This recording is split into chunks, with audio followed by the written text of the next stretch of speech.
That was better. That was better. Better. Well done. done. Yeah, well done, Charles. This is BCM podcast. Of course, there's Charles Blaine. I'm Brad Swale. I have Donald Trump on my right shoulder, Jesus Christ on my left shoulder, and Atlantean expert and woolly mammoth activist Michael Searle. We need to bring him back. Bring who back? Yeah. Jesus or Trump? All of the above. Jesus, Trump, and the woolly mammoth. Yeah. Well, we did start this conversation talking about a podcast about woolly mammoths. So on that same podcast, I found out that there's this place in Austin. It's called Colossal Biotechnics, and they're working to bring back the woolly mammoth. Yeah. What's the point of that, though? What are they going to do once they make a Jurassic Park but woolly mammoth style, just for eat it? Clearly, you've never had mammoth meat. Yeah, I've had. I lived pretty wildly in my 20s. Don't you never know? You never know. I don't know. Why do we do lots of things? Why, mammoth. Well, I mean, it could be research for, I don't know, maybe they're more ecological, I don't know, than what's the South American fur? Alpaca. Woolly mammoths, weren't they really hairy? Yes. Woolly. But yeah. Right.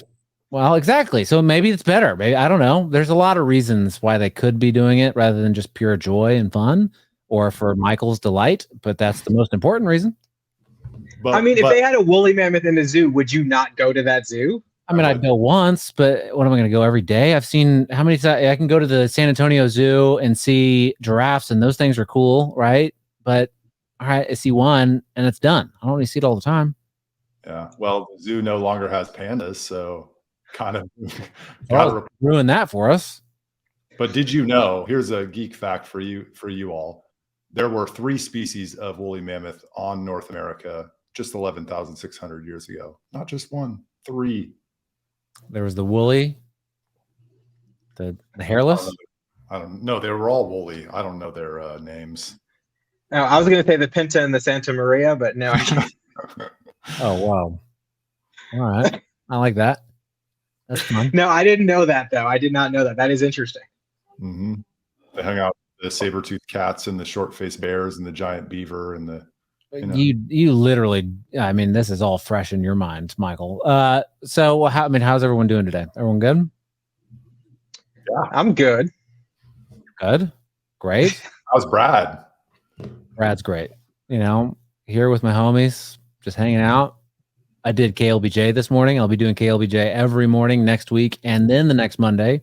Oh, yeah. 6 to 10 a.m. Couldn't wait. Couldn't go to sleep this morning. I was just so excited. I couldn't stay awake. I kept waking up this morning. Are you hanging out with Todd, or are you hanging out with Don, or who are you hanging out with? Don is no longer on the air. I don't know if you knew that, but he retired like a year ago. Okay. I don't think it's been that long. So now it's Todd Jeffries and Patrick Osborne. Patrick is out of town, so I'm filling in for Patrick. I knew that. So it's me and Todd, and it's great. I love it. So if you guys are tuning into the radio in the morning, I think there's tens and almost sometimes 100,000 people listening, depending on the news day. Wow, it's crazy.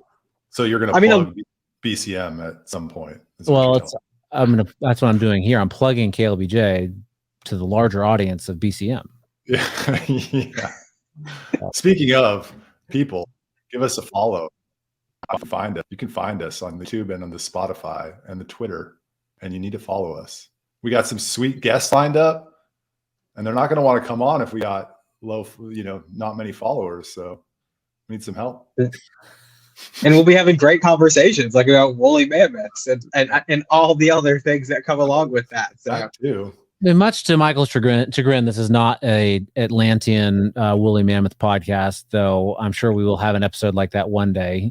We do talk about politics and news and culture and what's going on. I think we got some news stories today. Do you want to announce who we'll talk about who the guests are once we have the date and time set. Let's get it nailed in. Y'all will be excited though. It's good. It's good stuff. Yeah. So yeah, we're all click subscribe, share with friends. That's the most important way that we're going to grow, is if you share with friends. The word of mouth is going to be the best. And I don't know, Michael hasn't given me any money for a marketing campaign yet, so maybe one day. One can hope. We'll get them. What's first on the list? Go ahead. Top and go down.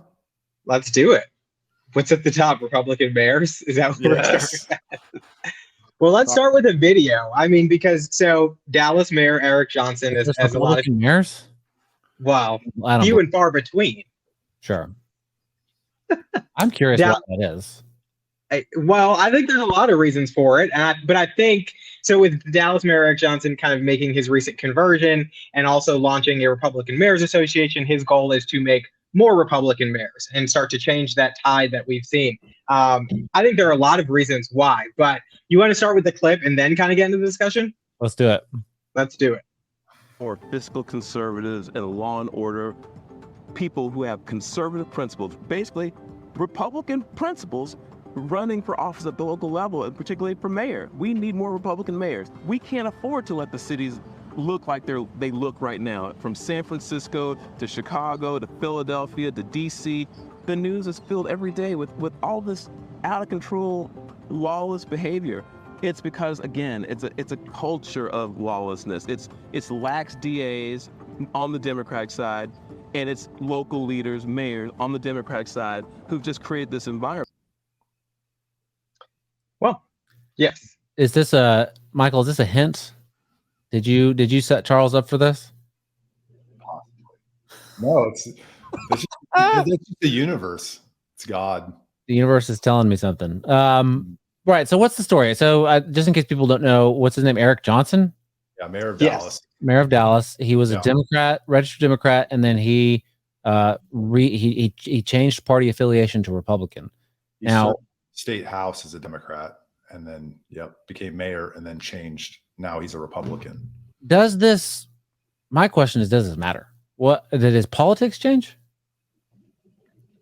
I don't think so, because for a long time, he's been at odds with his Democratic colleague when he was a Democrat, his Democratic colleagues on council. And, he had, at his last inauguration, he had Ted Cruz and John Cornyn, Senator Ted Cruz and John Cornyn swear him in. So, I mean, he's kind of been like dancing on the line for a while. And I think people maybe not expected this, but more or less kind of just assumed that he was a Republican, but still just going by Democrat. And then I know when he switched, the Democrats came out and said that he hadn't kind of interacted or engaged with the Dallas Democrats in a really long time. So I think many people probably expected this. Still a big deal just because he's now Dallas is the biggest city ran by a Republican mayor. I mean, it's the first largest city run by a Republican mayor, the ninth largest city altogether. And so it's nice to see a trend, but does his politics change? I don't think so. So he just came out of the closet. Well, did he I'll ask you both. Did he have a genuine red pill moment, or is this political opportunism? Well, that's what I mean. That's sort of, I guess that's a more interesting way of asking my question. Did he have a red pill moment? Like, did he look into 9/11 and, now he thinks that it was an inside job or something? Or did he listen to Graham Hancock on Joe Rogan and now he thinks that Atlantis was real? What did something happen? Or is he just like, this is the way I've always been, and I don't know why I was a Democrat. Well, if you look at the facts, and then I'll let Charles respond to that question. He's elected mayor 2019, right? Yeah. And the COVID lockdowns happen. All the homeless situation gets crazy. The defund the police happens in 2020, and then he's now. So looking at that, you could say reasonably, maybe he did legitimately be like, my party's lost, and there's nothing I can do about it, so I'm switching. But what do you think, Charles? Yeah, I mean, I think that's a part of it. I think also, I remember when he did run, there was a lot of conversation, or at least just commentary from Republicans saying that, he's probably, because he ran against Jason Viabla, if I'm not mistaken.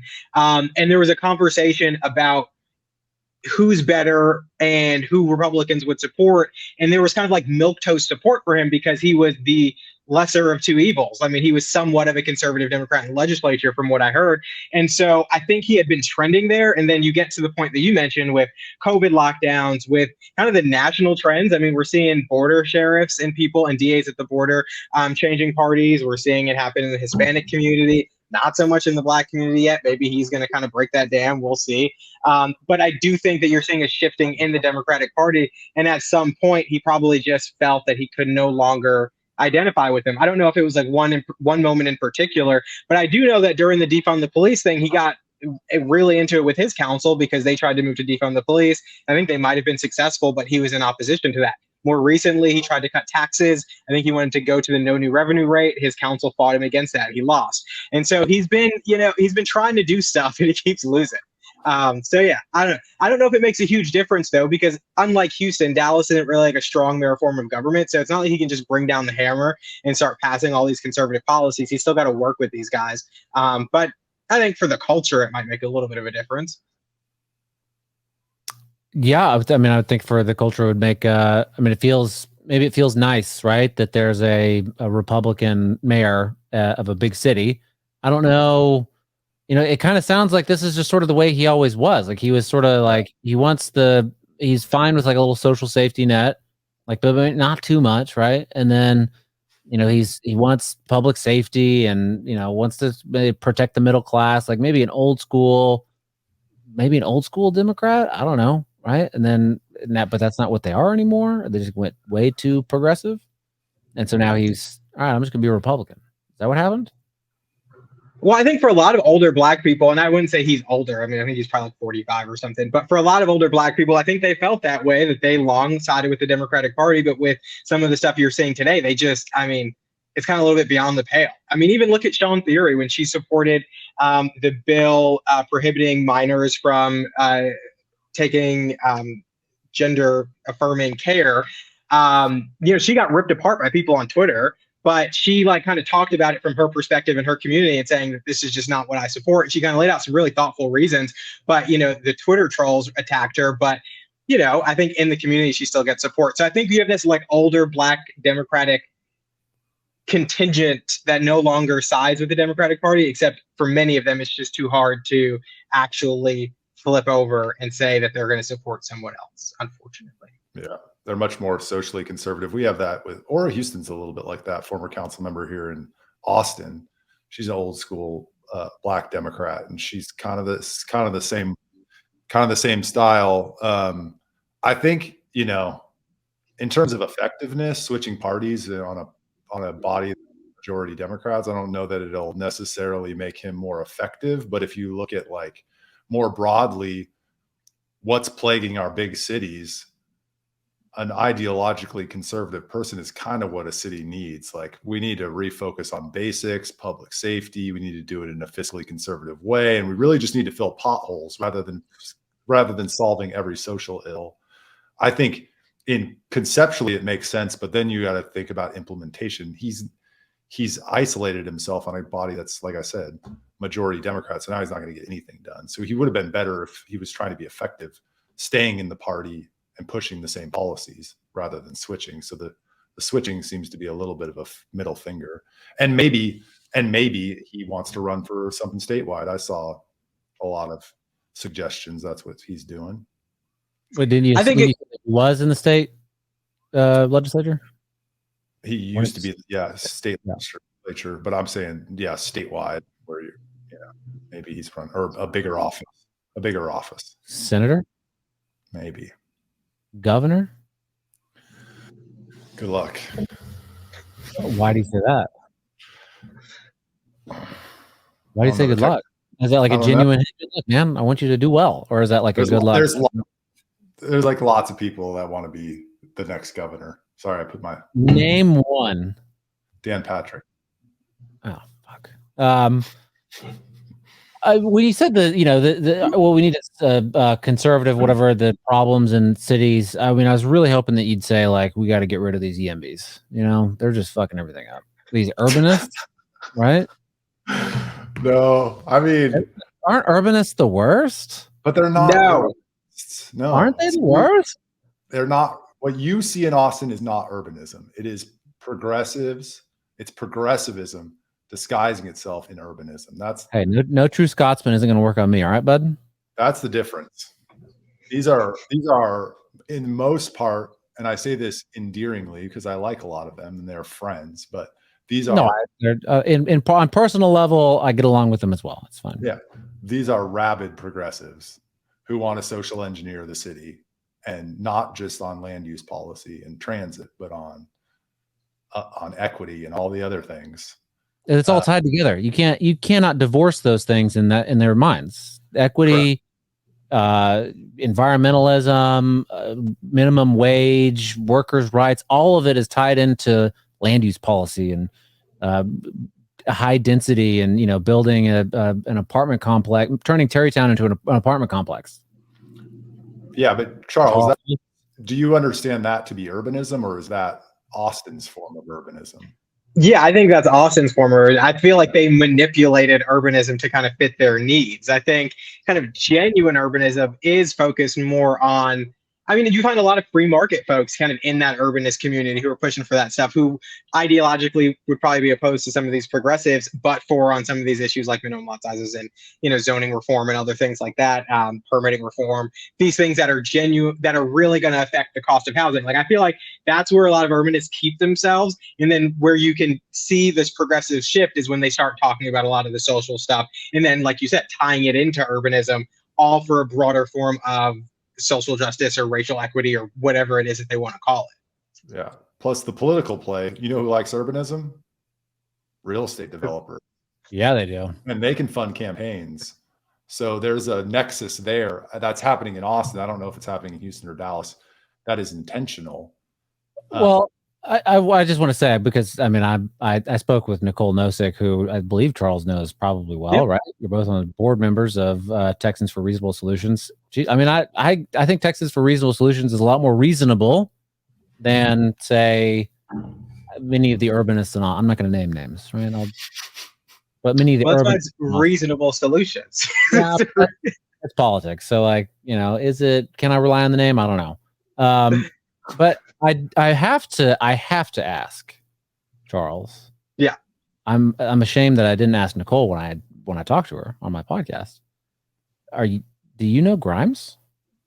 No, I don't know Grimes. I know who Grimes is, but no, I don't know. She's advisors to the board. She's an advisor to the board. How do you not?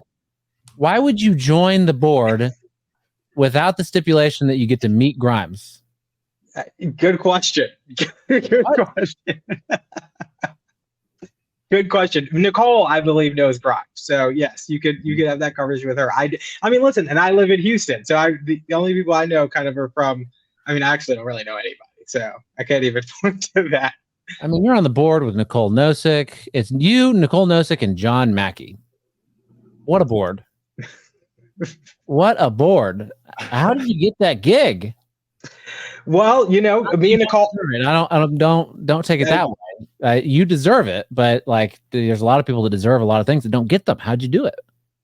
Well, I think during the legislative session, me and Nicole got pretty close because I was supporting all the stuff that she was working on, and we had tried to work prior to the session on different issue areas and what those bills were going to look like, and then just kind of supported each other ever since. And then she asked me if I would join the board, and I was very glad to, because I think it's a great organization. And for the point that you made, I think a lot of the quote unquote urbanists today have manipulated what urbanism means. And so when you go to the legislature, they hear what you're talking about, kind of the social equity, racial justice, social justice, racial equity thing.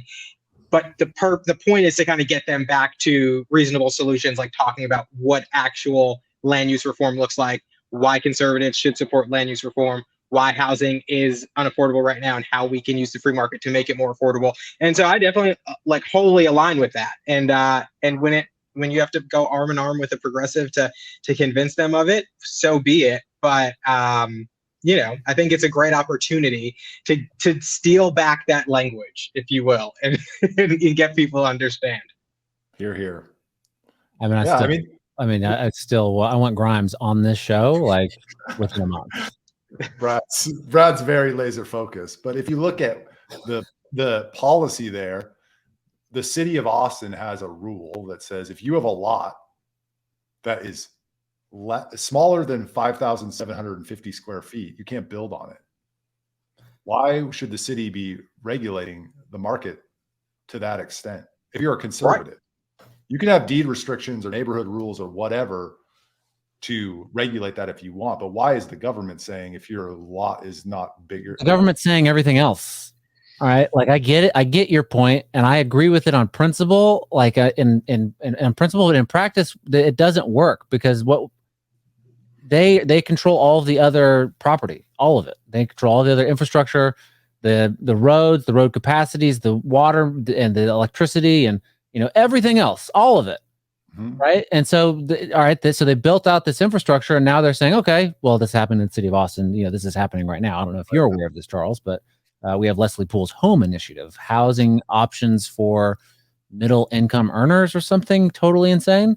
And so, they're changing the definition of a single family lot from 5,600 square feet, 5,600 square feet down to 2,500 square feet. And on the new definition of a single family lot, you can build 3 homes, right? So 3 structures on a lot less than half the size. Okay, that's wild, right? You've already made the infrastructure. You've already designed the city this way. You've already done this, and people love it. This is what they bought into, right? I bought into this neighborhood. It's a single family neighborhood. I bought into it. It's what I want. It's what I like. It's what my neighbors want. But if you want that, if you want that and your neighbors want that, why don't you go out and form an HOA or get a deed restriction and then make your neighborhood that way? You could still preserve it. Oh my God. Why should people be automatically precluded from doing what they want with their property because Austin says so? You still have the option. No. You still have the option. I was just saying, you still have the option of stopping it. PSA, Brad's an NIMBY. I'm happy to call myself a NIMBY. I don't give a. We're all NIMBYs. I don't care. All the YIMBYs in Austin, they're like, oh, you're such a fucking NIMBY. You don't want people to own homes. Fuck you. They're trying to build a highway, and you're like trying to stop it from happening because you're a NIMBY for highways. At the end of the day, look, when it comes down to it, we don't live in a property rights utopia, right? I wish we did, but we don't. What my neighbors do to their yard in a property rights utopia, what they do to their property could very well affect the value of my property, and I might have recourse for that. I very well could. I probably would.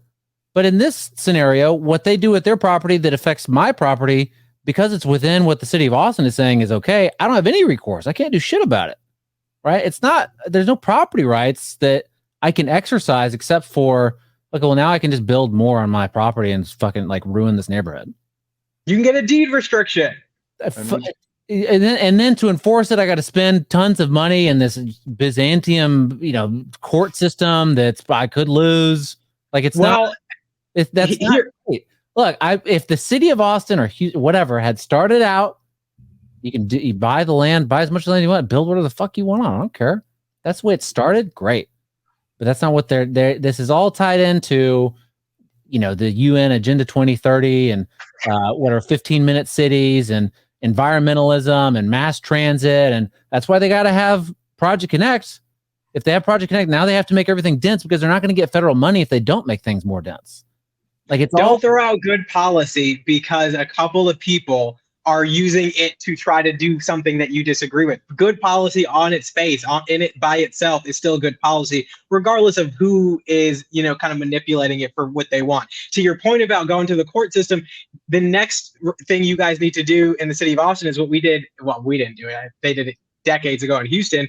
So since we don't have zoning, when you go to enforce an HOA restriction or something like that, the city legal takes ownership of it, and you just kind of file the complaint with city legal, and then they'll pay for the prosecution or the enforcement of it, rather than having the individual homeowner have to. I know most places the individual homeowner has to go file a civil suit or something, but because we don't have that, the city of Houston will take ownership over that. So you guys can make the city of Austin Legal Department enforce it, and I guess through a petition or something. I don't know how you would get to that point, but there are options for everything. We could get to that property rights utopia. We're not going to get to it. Let me just roll it back a little bit.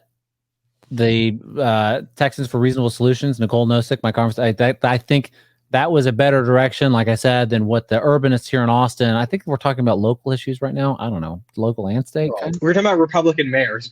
I know, right? And so we had this big meeting yesterday, and everyone is talking about, we got to make all these housing options because it's going to make things more affordable. But what are you? Show me a place that's more dense and cheaper. Well, I will give you this, that when you build as you build up, material gets a little more expensive because of things that you have to do for like safety and stuff like that. So I'm not going to say that density is necessarily the solution. However, if the market demands density, then who are we to stand in the way? Brad, in every market that exists, more supply brings down price. Oh, I know. In every market. Yep.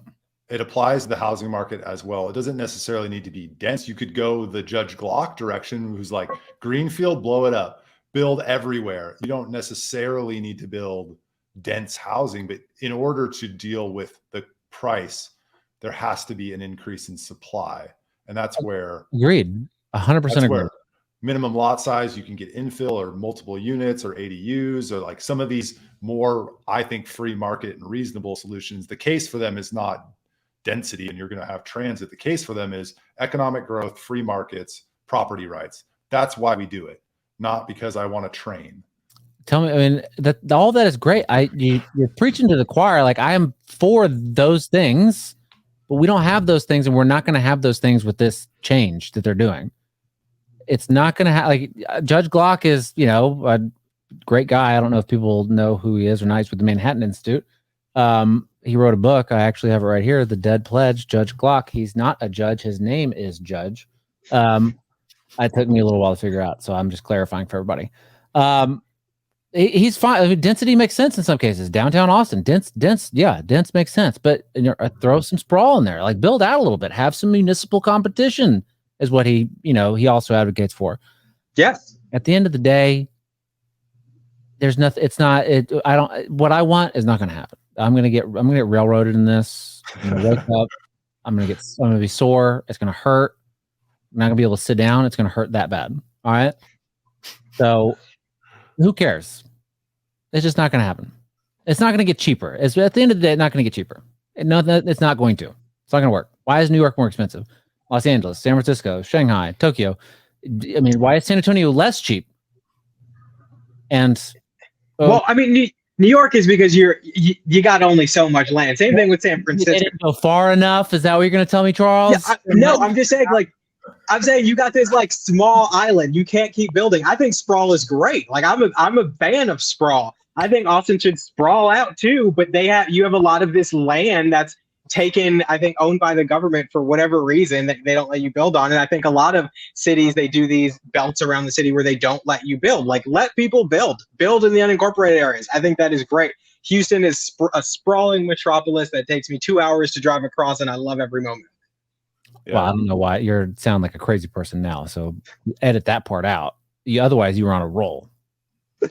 We don't want to suffer from the same mental syndrome that the left suffers from, that just because it's coming from a certain source means it's a bad idea. Why do you think that that's what I'm saying? I haven't said it once that just because a YIMBY promotes it that I'm against it. I haven't even indicated you got YIMBY derangement syndrome there, bud. No, I don't. This was a great conversation about Republican mayors. Should we transition? Well, I mean, I think it has to do with Republican mayors. All right, Michael was saying that. Let me tie this together. Let me use my podcast and radio experience. I'll tie this little together.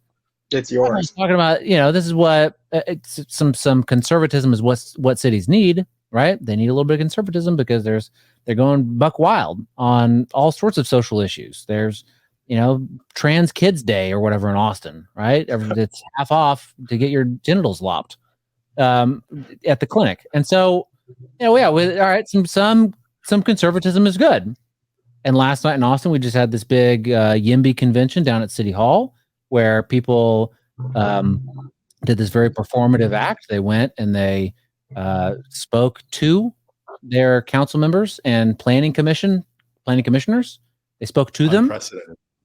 Well, who gives a shit? It's not what is not unprecedented, Michael, is that none of them listened. That's not unprecedented. Doesn't matter. It was performative. Maybe it was cathartic to like get out there and say, Kirk Watson and Leslie Poole, you guys, you used to be all for your neighborhoods and now you're not. Who cares? They didn't listen. They don't care. It's a waste of time. It would be great if they had to like talk with you and respond, because then there would be proof of thought. But there's no proof of thought. As far as I know, they haven't thought about it at all. So anyhow, where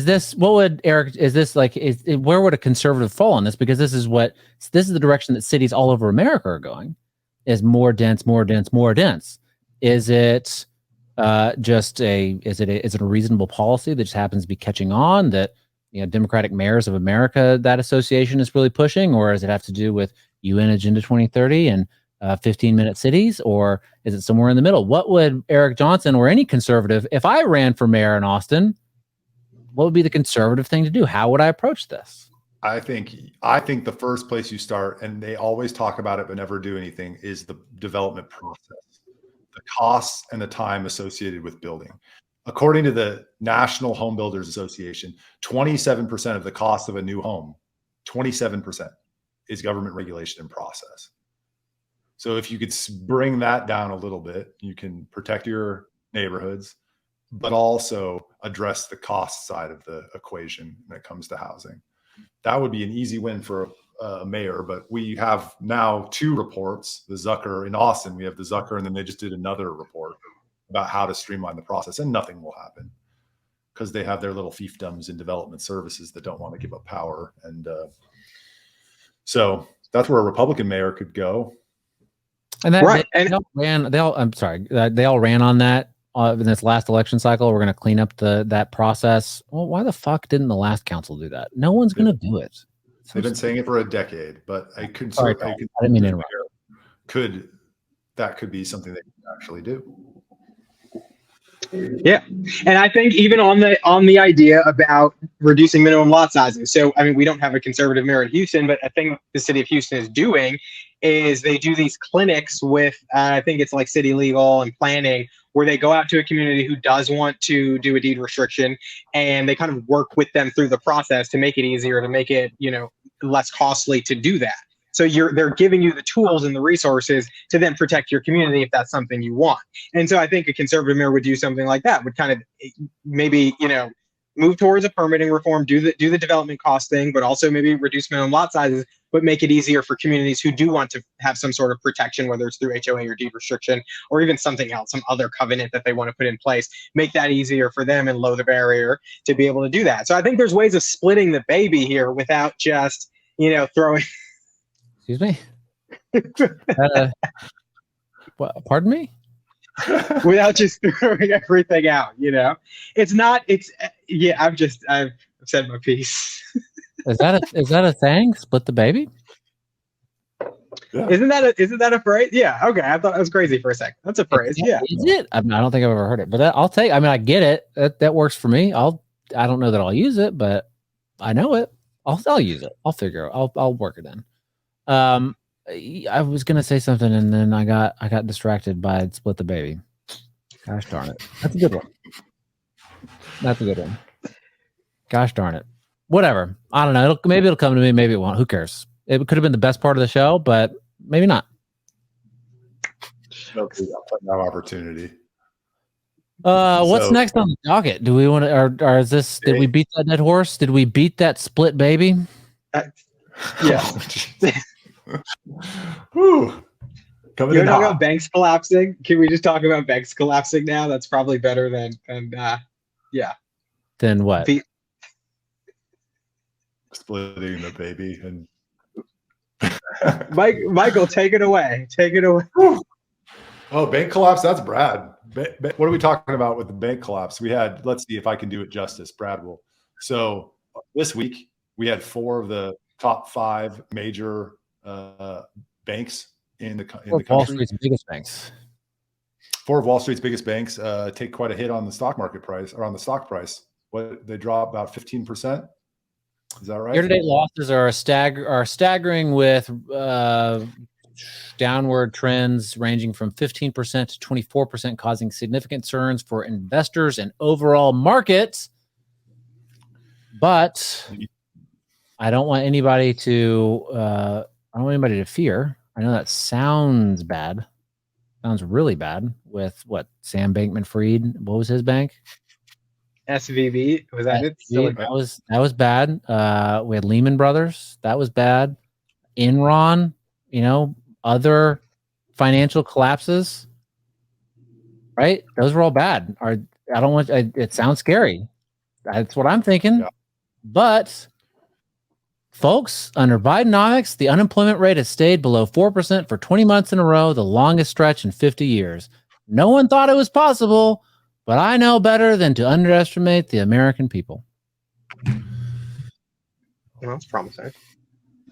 So, one thing I'll add is that this year, sorry, I didn't mean to cut you off. One thing I'll add is that this year, the 5 largest banks, except for JP Morgan, cut 20,000 positions because of, I guess, just revenue decreases and downturn in the economy. So and that's about the size of the city of Houston employees.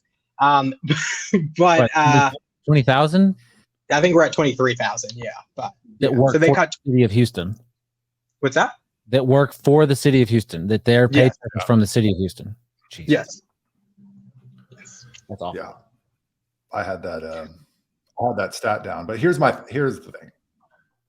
I've been hearing since 2012 that we're going to have this big economic collapse from the Peter Schiffs of the world, who I love Peter Schiff. And it never pans out. Here's where I'm at on it. I would not be surprised. I would not be surprised if we saw a market correction to pre-COVID highs. That whole rally after COVID was all inflationary. So I wouldn't be surprised if we saw some sort of a collapse. It's like 35% today. If it dropped 35%, that's pretty significant. But the fact that banks are losing revenue is not a surprise. Interest rates are through the roof. Banks are in the business of lending money and charging interest, and people aren't taking out loans. So that's not a big surprise to me. I think that what people think is we're going to have a recession in Q4 or Q1 of next year. And I think all the economic data is pointing to that, despite Bidenomics telling us different. I mean, we saw a 4.9% increase in GDP in the third quarter, but it all started to slow down. If you look at consumer spending stats in September, gas consumption went down, way down. People buying, retail sales went way down. It's starting to slow. And the GDP number is mostly just inflationary. People are just spending more money on the same amount of things. And we got credit card debt all-time high. We have our savings rate right now in total dollars for the whole population is below 2009 levels. All this to say, I think we're going into some sort of recessionary period, but is the world going to end? I mean, I don't think so. It's just the beginning, man. What are you talking about? The world going to end. This is going to usher in the new era of CBDCs and. Yeah, bro. Have you ever heard of Bitcoin? It's going to the moon. I'm on that train. I'm on the Bitcoin train. My eyes are lasery. Oh, hold on. Let me get this internet kill switch. 1 second. I already told you it's on cold storage. Kill the And what are you going to do? It's on cold storage. The internet doesn't work. It's internet money. They're not taking down the internet forever, man. Yeah, they're going to take it down. They're going to take it down long enough for you to lose that cold storage fob that you have, and then you're going to be, oh, why did I even have that? I should have gold. I have gold, man. I shouldn't be divulging too much. Where's your gold? Where do you hide it? In a safe. Ooh, I'm going to crack it. Charles, what are you going to say? I was just going to say, Michael was ratting off his stats. The interesting stat I had, and this was last week, they came out with the highest foreclosure rates in Q3. Guess who led the list? Just take one guess. Highest foreclosure rates? Yeah. Phoenix. I mean, I want to say because of the nature of this podcast that it's a Texas city.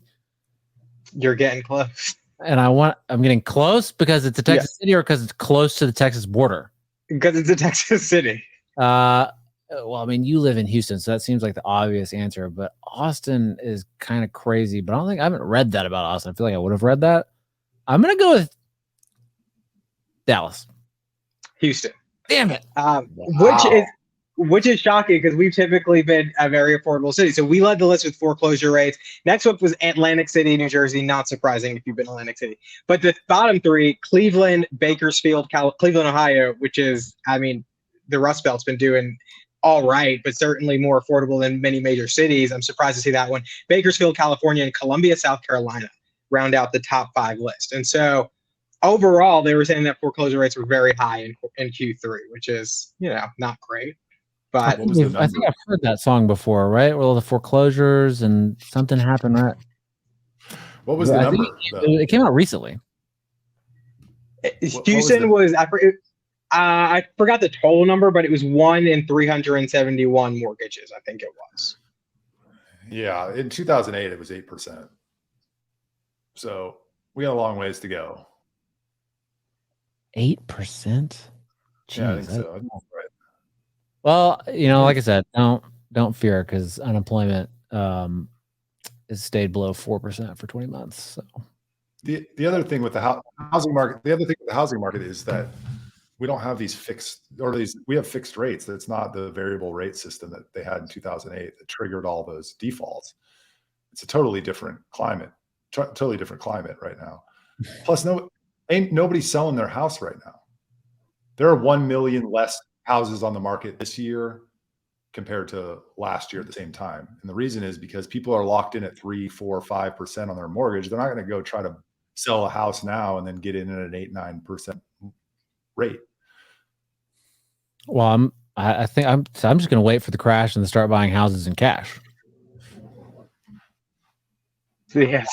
You don't wear shirts like this and hang out with these two dudes without having just tons of cash, right? I guess not. Give me a break. Well, another interesting stat, and so I'm taking all these from my favorite Twitter account, Unusual Whales. These are the average monthly mortgage payment is 52% higher than the average monthly rent on a house or apartment, the highest amount since 2008, per the Wall Street Journal. So say that again. The average monthly mortgage payment is 52% higher than the average monthly rent on a house or apartment. And that's the highest it's been since 2008. So the rent is higher than a mortgage? No, mortgage is higher than rent. Mortgage is 52% higher than rents. Is that, I feel like that's normal. Is that not normal?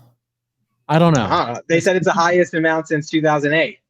I feel like you're always going to pay more for a mortgage than rent, maybe. I don't know. Is that silly? I don't think. It's probably for equivalent size bedrooms, things like like that. Okay. Yeah, I mean, I feel like I read that and I was like, I don't get it. Is that? But I'll take their. I know they're not just like putting up this random thing, being like, "Hey, this is great news." But here's what's going to happen: is that market's going to correct some amount. We're not going to crash. Is my guess is the probability. It's not going to be a crash. We're coming down for sure. You're so blue-pilled. And then the Fed is going to turn on that spigot, gentlemen. They're going to come in. They're going to decrease rates. They're going to start QE again, and inflation is going to shoot through the roof. But so will asset prices, and a bunch of people are going to make a bunch of money. Whoever buys when we get that correction, when they come back in and start QE again, prices are going to shoot through the roof. So buy the dip. My plan was actually good. Yeah, buy the dip. But you can't predict the dip. Oh, so yes, I can. So start allocating some of that cash, not today, but like next month. And then on the way down, track it on the way down. Dollar cost average. Let's go. Next allocating it to what next month? I'm talking about buying houses, dude. Give me a break. Housing prices probably have a little bit more to come down than stock prices, but I'll show you. Show you how it's done. Maybe you can buy my house. But yeah, I don't know if I'll let you rent it, but I'll kick your ass out. What else did we have on the? Do we have something else we want to talk about? I mean, vaccine mandates. That's right. We got to talk about vaccine mandates. I want to talk about New York and their flights all over the world. But I mean, we could talk about that, but vaccine mandates was your pick. no, it was not. That was Michael's pick. Michael brought was it? vaccine mandates. I just brought up that I just found that Tedros what, I don't know his name. I'm sorry. The UN guy. What is his name? I don't know. Beats me. But I'm down to talk about New York. Tedros. I don't know.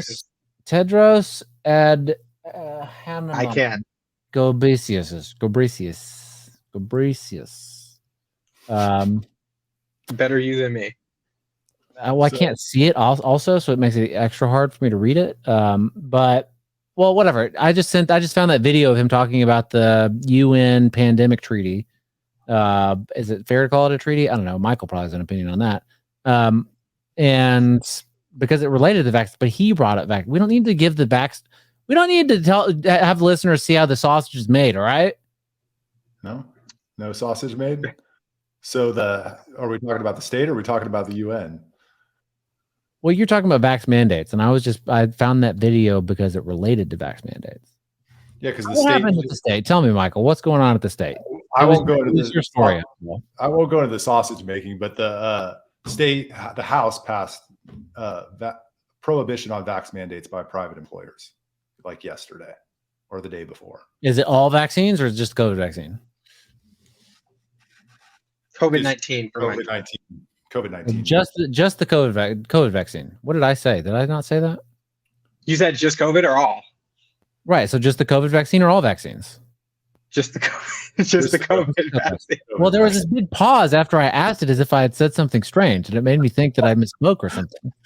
No, they're not gonna ban all, but or ban requiring all, but they got the COVID done. But the other ones, they've never required that for. It should just be vaccines, right? Why stop at COVID, right? They do it for schools. You gotta, your kid is supposed to be vaccinated for schools to attend public school in Texas, but you don't have to. You can exempt your children by reason of conscience or whatever. It doesn't take much. You just fill out an affidavit and get it notarized, and your kid doesn't have to get vaccinated, right? So they require it, kind of. But I'm just curious, why on the private? Is it just because re-election is coming up and it's like sort of Republican red meat, so we're gonna like shit on the COVID vaccine? Good. I'm glad it's good. It's good policy, but why not for all of them? Well, I think the reason it started was because when they rolled out the COVID vaccine, you had all these employers requiring it, and it wasn't. It wasn't tested. They were saying that it's safe. They were saying all this stuff, but it was still fresh. And they were like, put this thing in your body or else you can't come to work. And so I'm pretty sure that session after that was when they first filed the bill. And I don't think I think they filed the bill then. And so ever since then, it's been part of the conversation about banning the COVID vaccine. Now, prohibiting private employers from mandating COVID vaccine. But I'm also curious about, because the legislation says COVID-19, and COVID-19 is COVID-19 because it came in 2019. So, like, what happens if there's like a COVID-23? It just doesn't apply to that.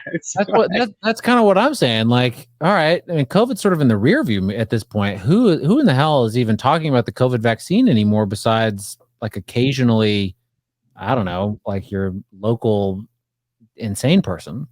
Right? Well, I do think some people are still I do think that some places are still trying to mandate it. I do believe that's the case.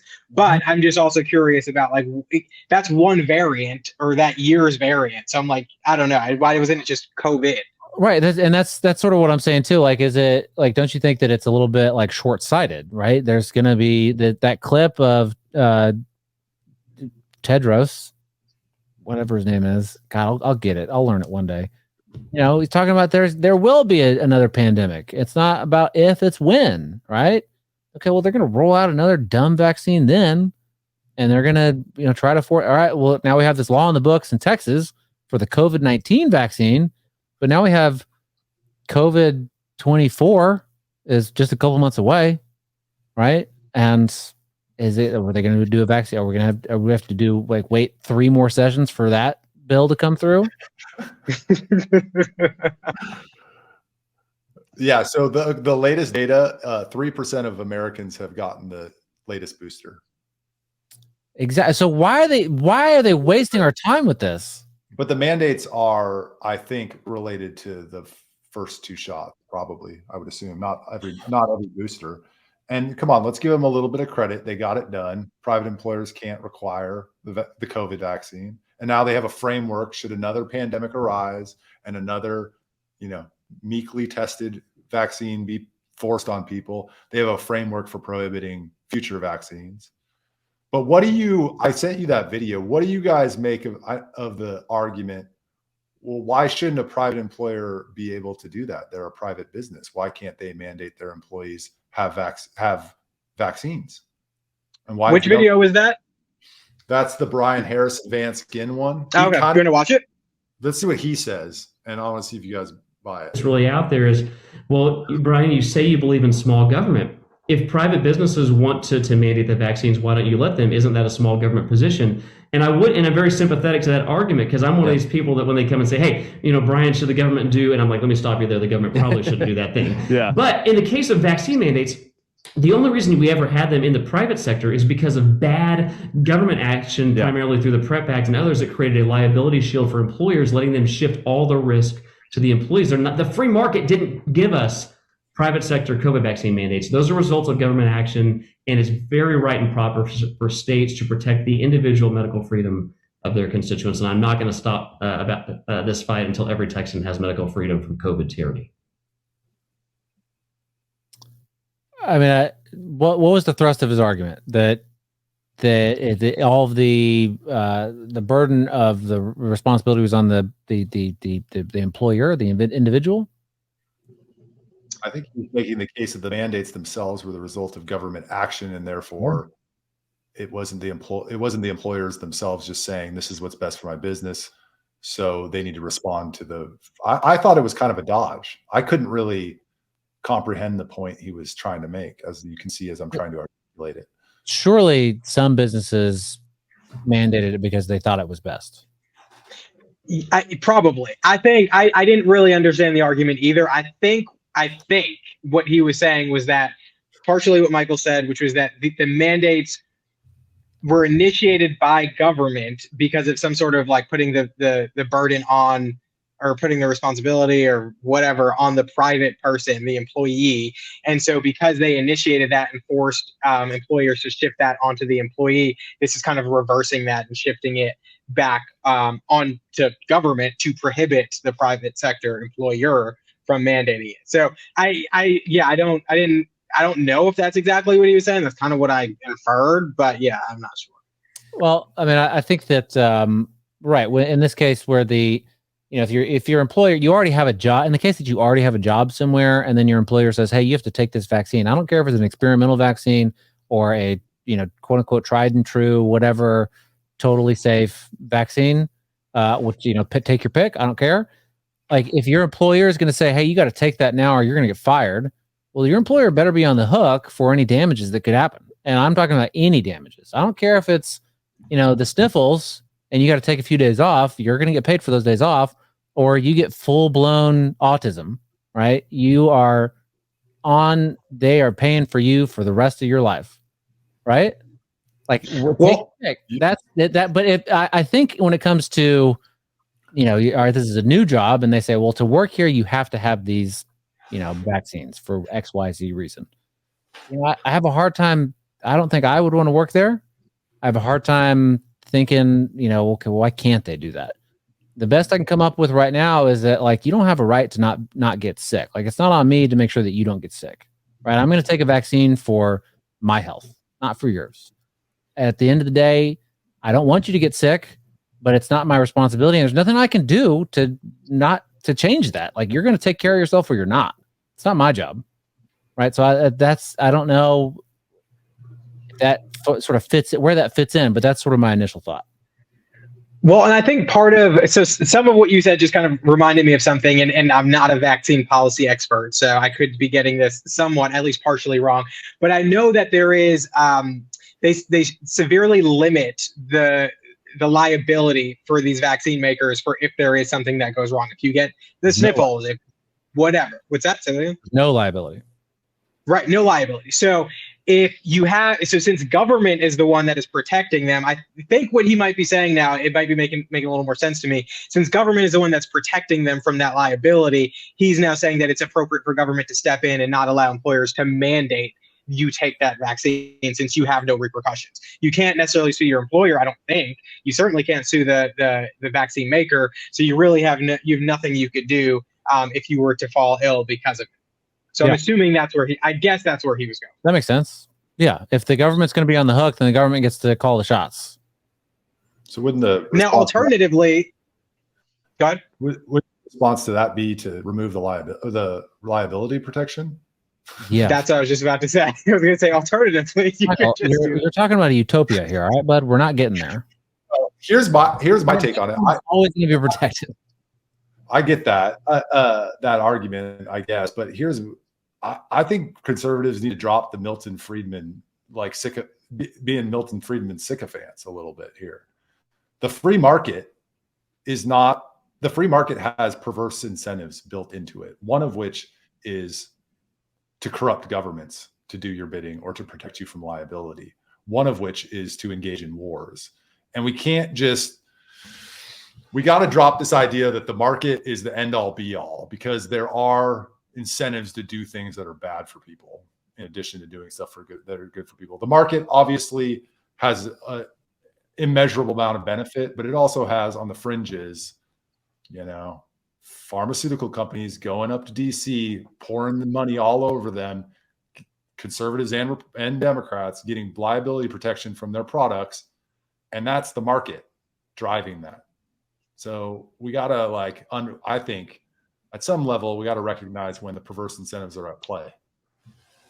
No, I agree. And I think we have a lot of market absolutists, but I mean, when you look at things like the Triangle Shirtwaist Fire, like you have stuff that goes wrong.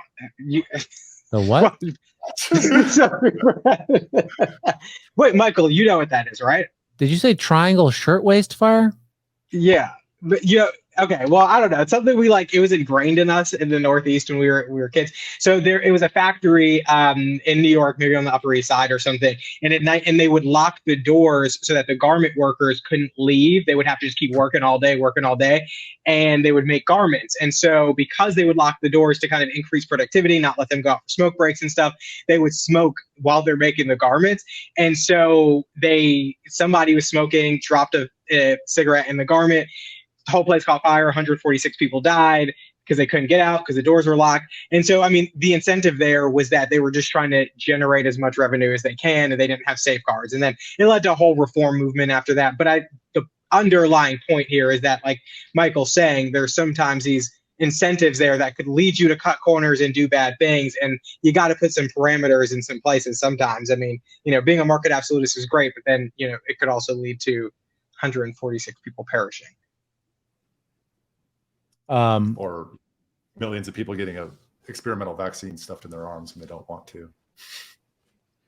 I mean, come on, tomatoes.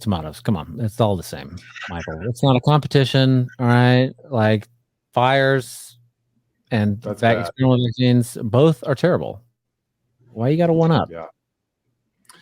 I wasn't one-upping. I was just in addition. I'm trying to leave this show, and you guys won't let me. All right, I'm stuck here. You guys have frozen. You've frozen my internet. I can't turn my computer off. I've been trying this whole show to turn it off, and I'm forced to keep talking to you guys.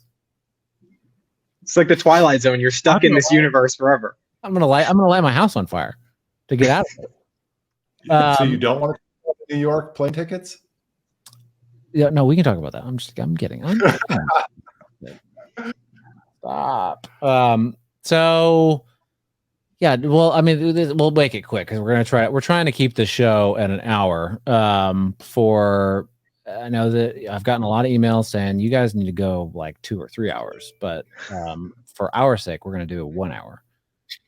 New York City is offering free plane tickets anywhere in the world for illegal migrants, immigrants, aliens, asylum seekers.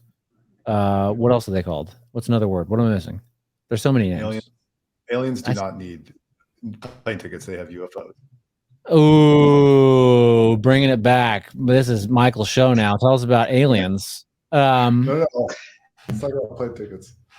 So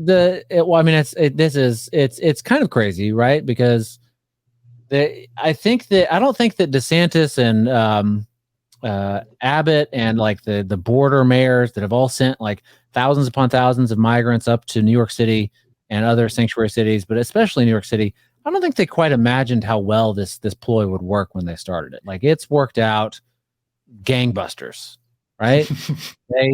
I think it's the New York State Constitution. The New York City cannot not house these people. They have to. Mayor Adams' hands are tied. He has to house them. It might have to do with the duty to shelter law that they have, but they go up there and they're spending thousands upon thousands of dollars on these migrants every single day, like per migrant, to do everything for them. And it's perfect. Like what a political ploy. Like I said, I don't think it could have worked out any better for these people. So what they're doing, because it's actually cheaper for New York City, is they're offering them plane tickets anywhere in the world. Come to New York, you get here, we'll buy you a plane ticket anywhere you want to go. Anywhere. They're going to places, and it's not like they're going, I mean, I would go to Costa Rica. That's where I would go, right? Why wouldn't I go there? It's beautiful. It's the best place. It's so much fun. But I would have, and I'm considering it. I'm thinking about going to New York as a migrant. I'm going to throw away my passport, because who needs that? I'm an illegal immigrant now. My driver's license, no habla inglés, Costa Rica, por favor. Right? Michael, where would you go? Where would your place of choice be? Oh my gosh, I don't know. I would probably fly to Italy, but there's a million places that you could go. But let's say I'm flying to the Amalfi Coast of Italy. That's where I'm going. Good choice. It's a beautiful choice, but gosh, that's expensive. Do you know what you can get in Costa Rica for like the same price? So much more. That's true. But wine is pretty reasonable in Italy. Like you're spending like €6 for a pretty good bottle of wine. I didn't realize you were a party boy. All right, sorry, Charles. Where would you like to go? I mean, I'd have to Google this first to make sure that the answer is New Zealand probably, but I'd have to make sure that they don't have like the same crazy animals that Australia does, because I'm not trying to die when I go there. But I'd probably say like New Zealand, like backpacking in the Argentinian wild or something. Yeah, but they don't have like large spiders and like every kangaroo. Yeah. Give me a break. I might. It would be really cool to go to like North Korea, just like before it reforms, before it goes the way of South Korea, whenever that may or may not happen, and just like see a communist state in its like truest form. Get a taste. Time. And just get it. Just spend a week there, because it's probably never going to happen again. I don't think. Well, it could happen worldwide. Who knows? But wouldn't that be cool? You're not spending a week anywhere. This is a one-way ticket to where you are going instead. This is it. That's it. Then I'd be a North Korea defector, and I hear those people aren't treated very well. Yeah, Costa Rica, for sure. Are they going to keep any data on where these plane tickets take people? That would be interesting. So I've read that they've gone to Morocco, Colombia, I thought that was interesting. Colombia, I guess it would be unfair to say that they just came from there, but come on. And also some U.S. states, such as, and I thought this was very interesting, Michigan. Oh. Don't you think that's interesting? They went to Michigan? Yeah.